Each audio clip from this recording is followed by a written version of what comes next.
Oke, jadi di video kali ini kita akan membahas TV 4K entry level dari Toshiba yang upgrade-nya lebih banyak dari versi sebelumnya, tapi yang menarik harganya ini masih relatif sama.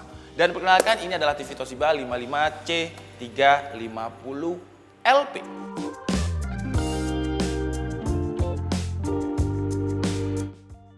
Jadi kalau kalian lihat setup kita sekarang berbeda ya, biasanya di studio tapi sekarang kita lagi ada di showroom. Jadi saya sama teman saya itu buka showroom kecil-kecilan, karena kecil-kecilan jadi budgetnya juga ikut kecil-kecilan.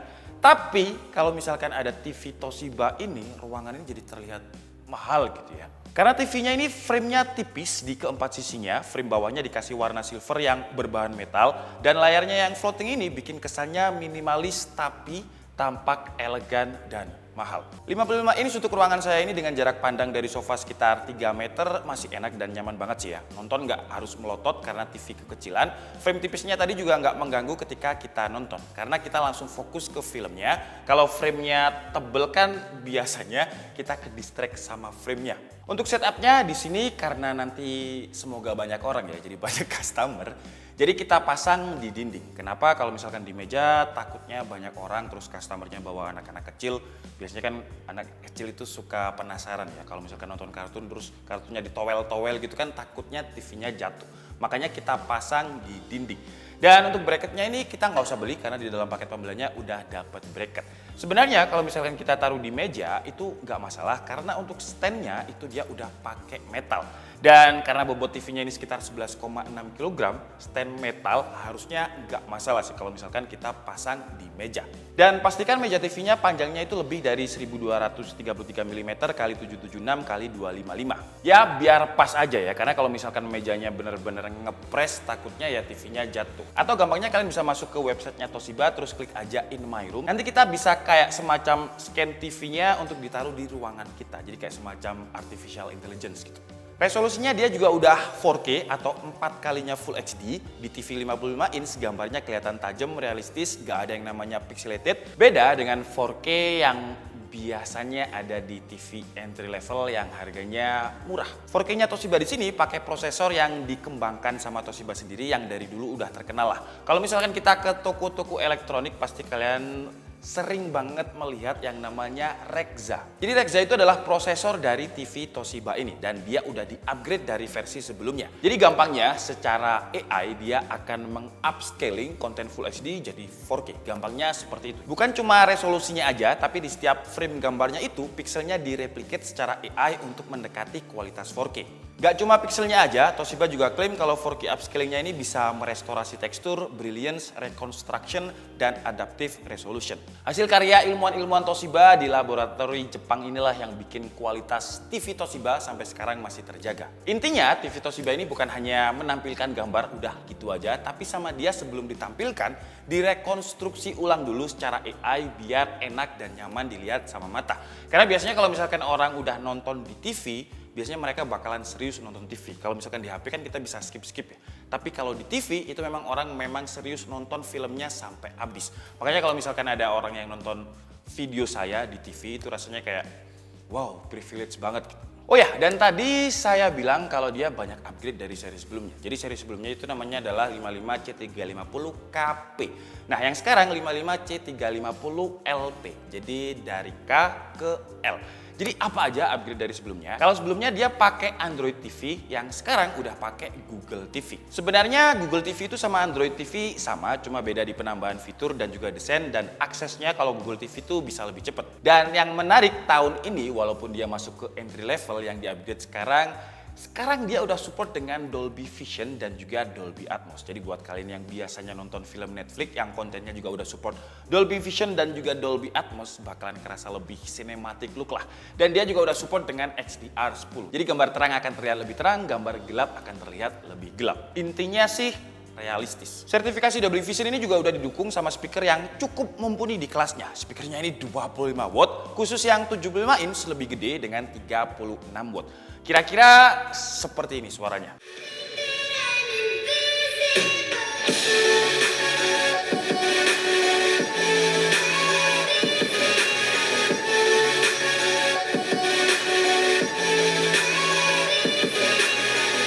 Dan kalau kalian lihat di sini ada Xbox One S. Kenapa Xbox? Sebenarnya PS5 saya ada, cuman PS5 sayangnya belum ada Forza Horizon 5, dan Forza Horizon 5 itu nanti bakal saya jadikan kalau misalkan ada customer yang mungkin pengen nyoba-nyobain dulu mobil secara virtual, bisa pakai di Forza Horizon 5. Cuman steering wheelnya ini kita pakai Logitech G90, nggak support sama Xbox. Jadi saya masih mau beli steering wheel yang memang support untuk Xbox. Dan karena nanti kita mau ngegame di TV, jadi saya pastikan sebelum beli saya juga beli TV yang udah support dengan mode game atau game mode. Dan Toshiba ini tentunya udah ada game mode-nya. Jadi di game mode-nya ini dia punya auto low latency mode atau ALLM, dimana kalau misalkan kita perintahkan stick, misalkan kita geser kiri, itu latensinya rendah, delay-nya rendah, jadi karakternya bisa langsung responsif gitu. Terus dia juga ada VRR atau Variable Refresh Rate. Gampangnya kalau misalkan di monitor gaming itu ya kayak G-Sync sama FreeSync kalau AMD. Jadi TV akan berusaha mensinkronkan frame rate atau FPS di game dengan refresh rate yang ada di TV. Jadi kasus kalau misalkan kita main game terlalu cepat terus gambarnya sobek atau istilahnya stuttering itu akan minim terjadi. Fitur-fitur lain dia udah ada Ultimate Motion, ada beberapa profil gambar juga buat main game, dan ada beberapa profile untuk film. Ada screen sharing juga atau bisa pakai Chromecast. Buat yang pakai Apple dia juga udah support sama Apple AirPlay dan juga Apple HomeKit. Lengkap sih ya, kalau untuk konektivitasnya pun juga lengkap. Portnya ada HDMI-nya 3. HDMI pertamanya support sama ARC, USB Type-A-nya ada 2, konektivitas Wi-Fi-nya support dual band 2,4 dan 5 GHz. Ada Bluetooth juga, jadi kalau misalkan kita mau koneksikan headphones atau keyboard yang memang khusus untuk TV itu bisa juga. Tapi buat yang mungkin mager, kita bisa perintah aja lewat Google Voice Assistant. Caranya tinggal klik aja yang ada di remote-nya ini, logonya Google Voice Assistant, kita klik seperti ini, terus dia akan muncul dan kita tinggal perintahkan aja dia. Play Netflix. Jadi contohnya kayak gini, dia bakal langsung opening Netflix sendiri. Kalau misalkan mau judul film ya tinggal play judul film di Netflix, kayak gitu-gitu. Ya kayak Google Voice Assistant biasa lah. Oke guys, jadi mungkin cukup segitu aja video review dari Toshiba 55C350LP kali ini. Untuk harganya, saya belum tahu pastinya berapa sih ya, cuman katanya bakalan sama mirip-mirip dengan seri sebelumnya, yaitu di rentang 8 jutaan. Untuk link pembeliannya seperti biasa kalian bisa langsung cek di kolom deskripsi. Mungkin di harga ini bakalan ada yang bilang kok TV entry level masih 8 jutaan.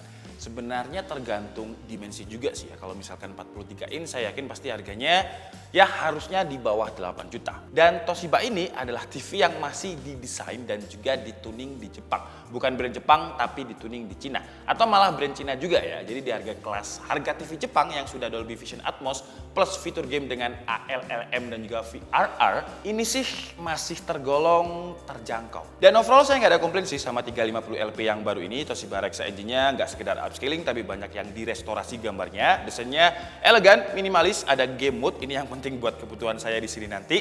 Support XDR, Dolby Vision sama Atmos. Kalau untuk kekurangannya remote sih ya. Kenapa remote-nya dibikin sebanyak ini? Ini kan TV udah smart nih pakai Google TV. Harusnya lebih praktis lagi, cuman Aero aja, nggak usah pakai angka-angka seperti ini. Ini jadinya kayak malah masih TV tradisional gitu. Terus kekurangan lain, portnya itu ada di sana ya.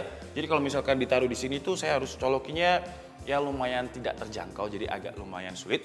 Dan kalau ini saran aja sih ya, bukan kekurangan. Kalau misalkan di seri entry levelnya ini dikasih white color game mode juga sama kayak seri M-nya Toshiba, menurut saya sih bakalan lebih oke lagi. Oke lah, jadi mungkin cukup segitu aja video kita kali ini. Saya minta maaf kalau ada kesalahan dalam penyampaian informasi. Seperti biasa, kalian bisa mengkoreksinya di kolom komentar. Saya Dika Sebudi and see you on the next video. Bye-bye.